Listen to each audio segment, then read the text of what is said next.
Matter के अंदर। Okay, सो चलो अभी स्टार्ट से ही करते हैं।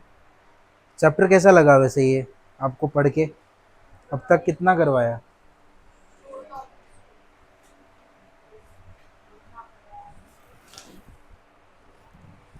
हम्म।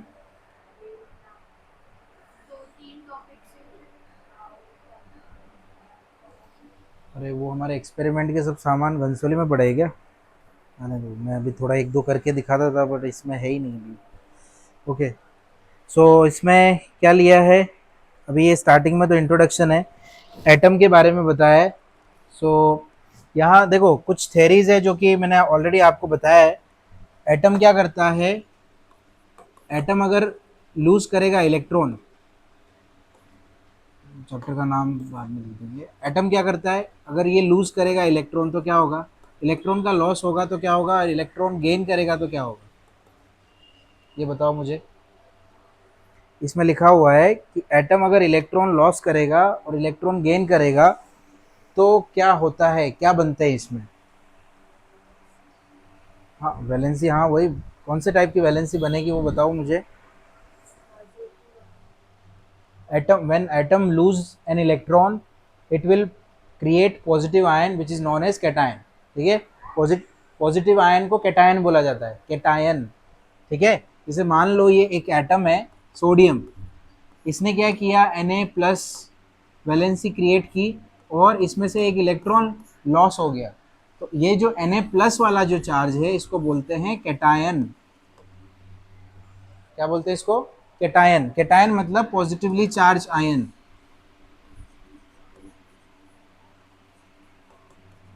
ओके, पॉजिटिवली चार्ज आयन को हम क्या बोलते हैं? कैटायन। जब एटम इलेक्ट्रॉन को गेन करता है, जैसे कि Cl plus one electron gives Cl minus, तो ये जो माइनस वाला है इसको बोलते हैं एनायन। आया समझ में? तो एटम में क्या जो मैटर होता है, वो मैटर किस तरीके से बनता है? When cation and anions are combined together it will form a matter. जैसे कि Na plus plus Cl minus जब आपस में कंबाइन हो जाएंगे तो ये NaCl सॉल्ट बनाएंगे, नमक, टेबल सॉल्ट। तो वो एक तरीके का मैटर फॉर्म कर देगा। आया समझ में? तो एटम सबसे पहले मैटर किससे बनता है? Matter is made up of atoms. किससे बना होता है? एटम से बना होता है। लेकिन एटम भी आपस में कंबाइन होते हैं। कैसे कंबाइन होते हैं? By forming a cation and anion. ये फॉर्म करके ये आपस में एक दूसरे से अट्रैक्ट हो जाते हैं। नेगेटिवली चार्ज, ये पॉजिटिव चार्ज है, ये नेगेटिव चार्ज है, आपस में कंबाइन हो जाएंगे और ये बनाएंगे मैटर। ठीक है, आया समझ में? ओके, अब इसमें ज़रूरी नहीं है कि सिर्फ ये इस तरीके के कंपाउंड को हम आयोनिक कंपाउंड बोलेंगे। क्या बोलेंगे? Ionic compound. क्योंकि ये आयोनिक कंपाउंड कैसे फॉर्म हो रहे हैं? It will be formed by the ions. किससे फॉर्म हो रहे हैं? आयंस।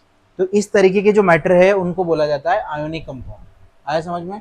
ओके, इसके अलावा भी कोवेलेंट बॉन्डिंग के थ्रू कुछ कुछ मैटर फॉर्म होते हैं। जैसे कि ऑक्सीजन क्या है? O2 क्या है? When O combine with O it will form O2। दो एटम जब कंबाइन होंगे ऑक्सीजन के तो क्या बनाएंगे? O2। ओके, दो हाइड्रोजन के एटम कंबाइन होंगे तो क्या बनाएंगे? H2। आया समझ में?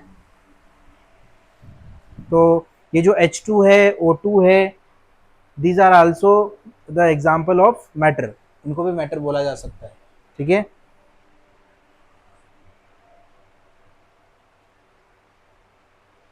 इसमें ये क्या लिखा है? Hydrogen gas is combustible and oxygen supports the combustion.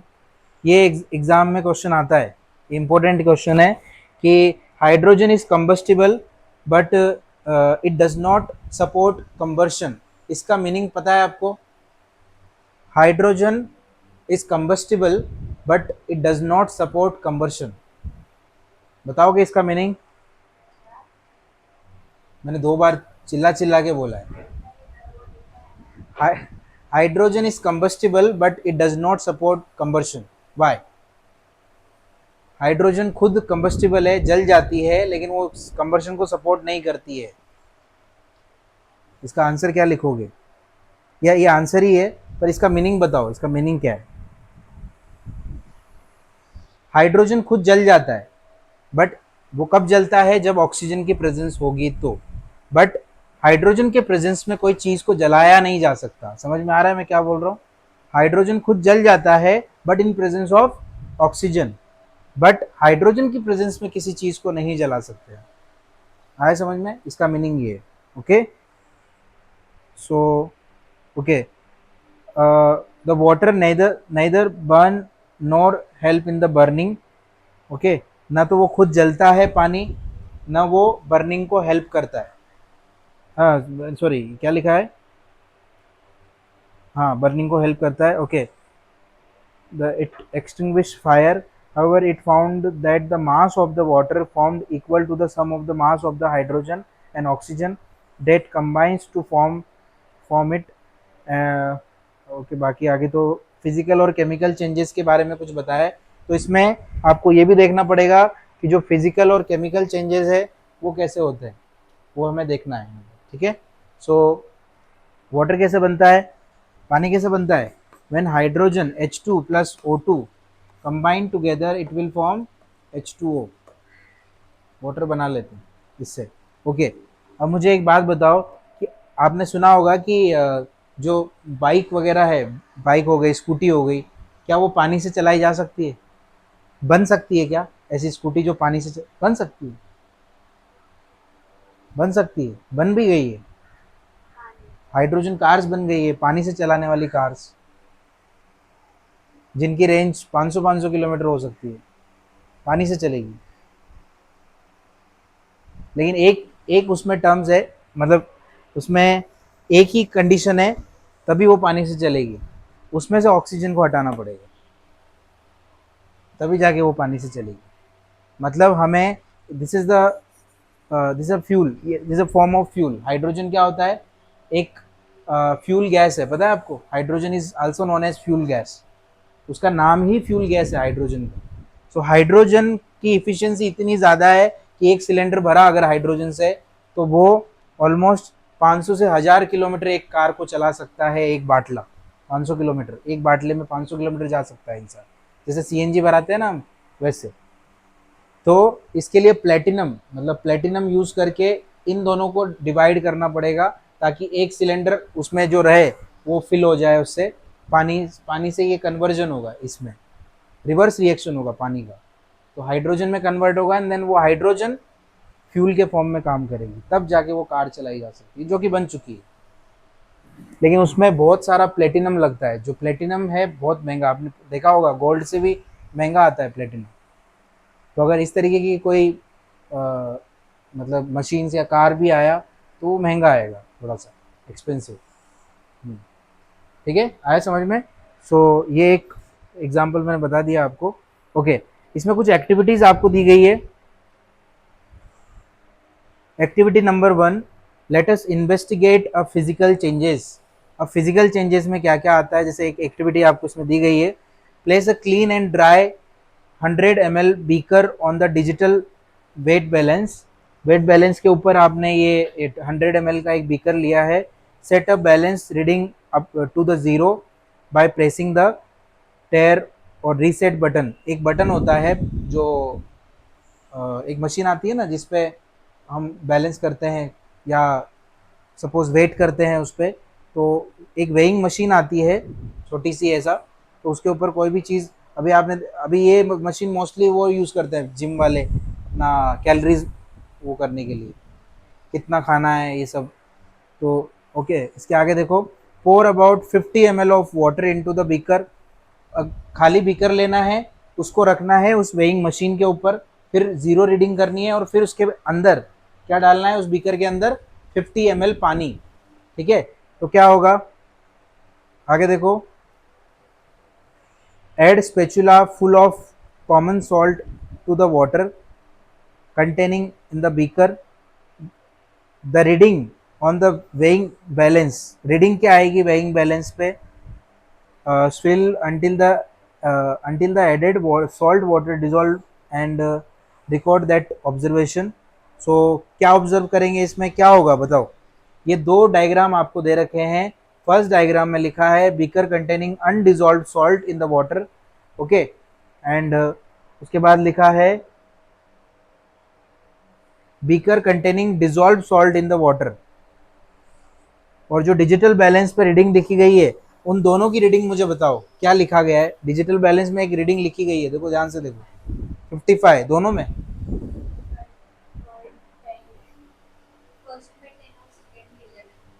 Second में 11 है।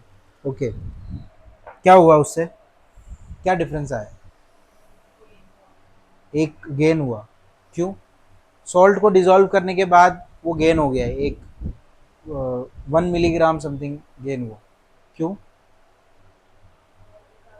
सॉल्ट का वेट आया समझ में? सो what do you observe? You may notice that the mass of the solution is equal to the sum of the mass of the water and the salt taken. This shows that there is a practically no change in the mass during the formation of the solution है। no change लिखा है इसमें, तो 11 है कि क्या है वो?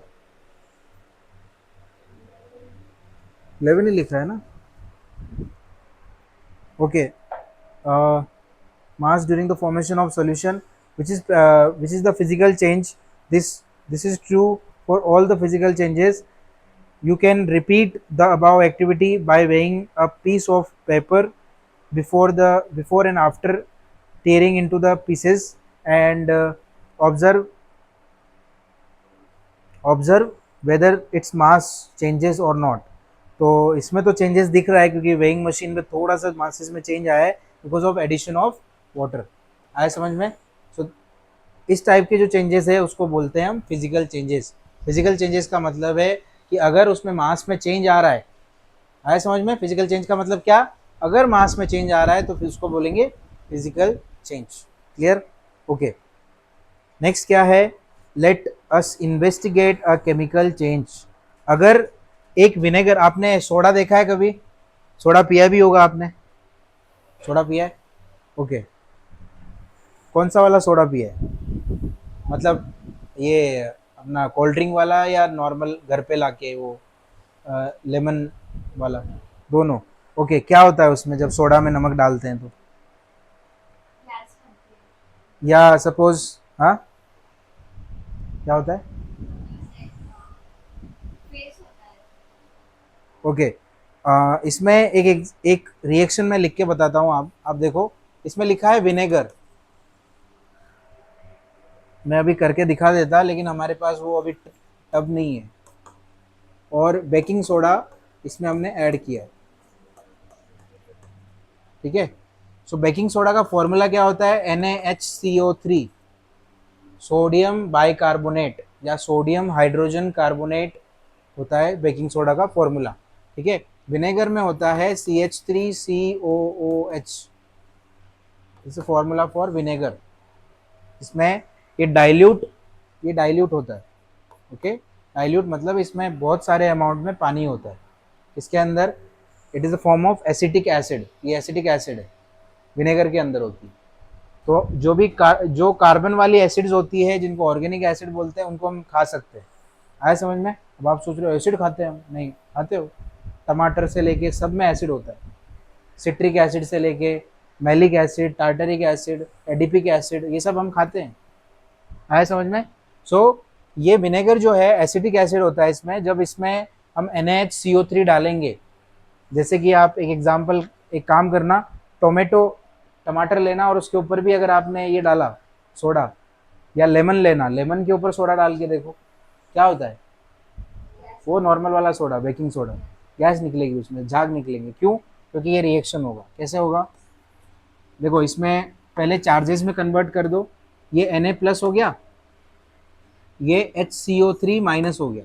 दो चार्जेस में कन्वर्ट किया है मैंने इसको, एक Na प्लस, दूसरा HCO3 माइनस। ओके, अब इसमें भी चार्जेस है, ध्यान से देखना। यहाँ पर क्या क्या है? एक तो H है और एक ये वाला पूरा, ये नेगेटिव चार्ज है, ये पॉजिटिव चार्ज है। ओके, अब पॉजिटिव नेगेटिव के पास जाएगा और नेगेटिव पॉजिटिव के पास जाएगा। मुझे बताओ, इधर पॉजिटिव ये है ना H प्लस, तो ये किसके पास जाएगा? नेगेटिव वाले के पास। ओके, तो क्या हो जाएगा? H2CO3 प्लस, अभी देखो, हाँ CO3 है ना, ये 3 है, CO3 है ये।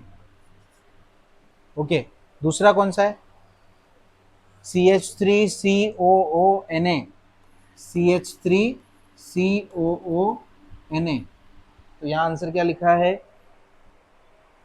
ओके, अब ये H2CO3 जो है ये पूरी तरीके से फॉर्म नहीं होता। देखो इसके दो हिस्से हो जाते हैं, इस वाले कंपाउंड के दो हिस्से हो जाते हैं। एक तो होता है H2O प्लस, इसमें से निकलती है CO2। मतलब ये जो कंपाउंड है ये फॉर्म ना होके यहाँ पर H2O प्लस CO2, मैं बताता हूँ कैसे H2O कैसे बनता है। अभी मान लो इसके दो हिस्से किए, तो आप काउंट करके देखो, एक काम करो, हाइड्रोजन कितने? दो है ना। इसमें से CO3 में से एक ऑक्सीजन ले लिया तो क्या बचेगा? दो ऑक्सीजन बचेंगे ना, तो फिर CO2 बचेगा। CO3 में से एक ऑक्सीजन निकाल दिया तो CO2, मतलब CO2 गैस रिलीज होगी। आया समझ में? तो इसमें क्या क्या निकलेगा? इसको बोलते हैं सोडियम एसीटेट। क्या बोलते हैं इसको?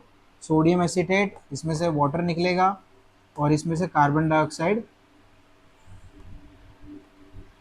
हाँ, अब मुझे बताओ कि जब सोडा पी लेते हैं तो क्या होता है? सोडा पीने के बाद क्या होता है? सोडा पीने के बाद क्या होता है? अरे पीने के बाद क्या होता है?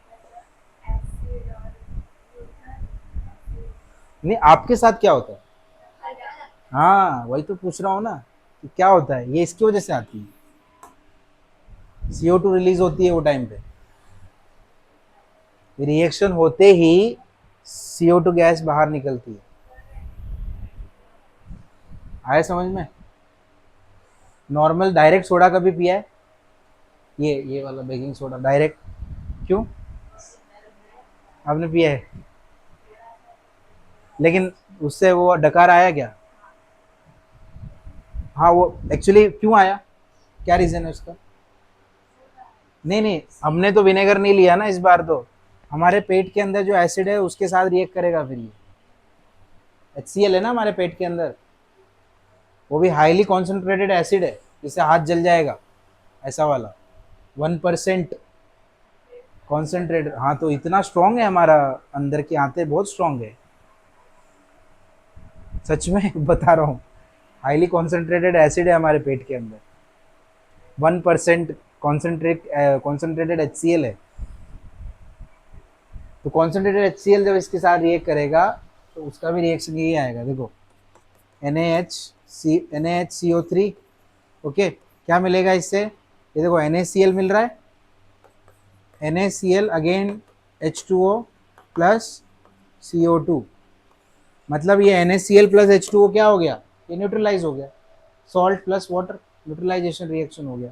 और जो बचा हुआ, जो न्यूट्रलाइजेशन के रिएक्शन के अलावा जो बचा हुआ है, वो हमारे मुंह से बाहर आ जाएगा, ये CO2।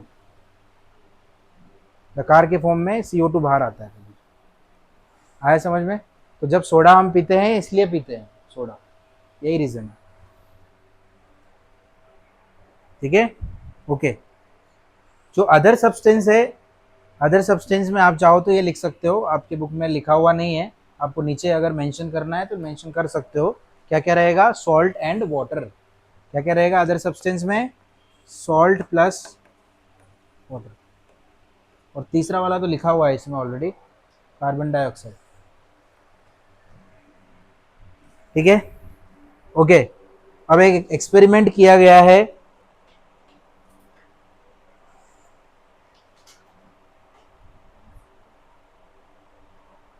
ध्यान से देखो। इस एक्सपेरिमेंट में क्या किया है, एक ये डायग्राम में देखो, डायग्राम से समझ में आ जाएगा। एक बलून है, एक मैं अगर डायग्राम मिल जाए तो मैं आपको यहाँ से समझा देता हूँ।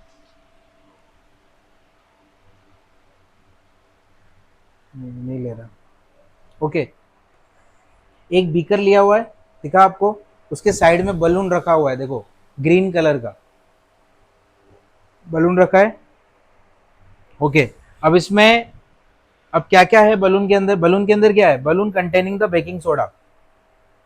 ओके, एंड उस बीकर के अंदर है विनेगर। ठीक है, जो बीकर है कॉनिकल फ्लास्क, बीकर नहीं, सॉरी, कॉनिकल फ्लास्क में है